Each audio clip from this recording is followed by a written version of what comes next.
आज की कहानी उन लोगों के लिए है जो संघर्ष के आगे घुटने टेक कर आत्महत्या का रास्ता अपना लेते हैं। संघर्ष के आगे हमेशा जीत होती है और आत्महत्या फुल स्टॉप है। आज की कहानी का शीर्षक है संघर्ष या आत्महत्या। लोक कथा के अनुसार एक युवक जीवन में संघर्ष करते करते थक गया। उसे धन कमाने के लिए कोई भी काम नहीं मिल पा रहा था। ऐसे में वह निराश हो गया और आत्महत्या करने के लिए एक जंगल में चला गया।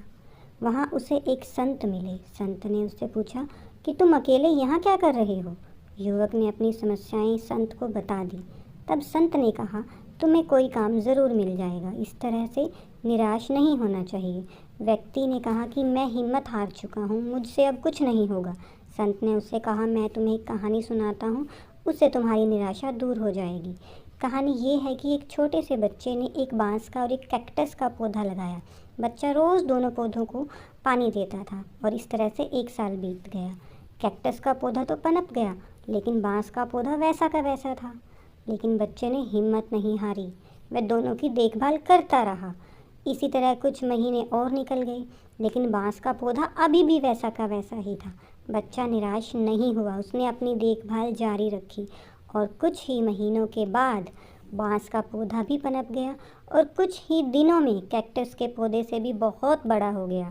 दरअसल बांस का पौधा पहले अपनी जड़ें मजबूत कर रहा था, इसीलिए उसे पनपने में थोड़ा समय लगा। संत ने उस व्यक्ति से कहा कि हमारे जीवन में जब भी संघर्ष आए तो हमें पहले अपनी जड़ों को मजबूत करना चाहिए, निराश नहीं होना चाहिए।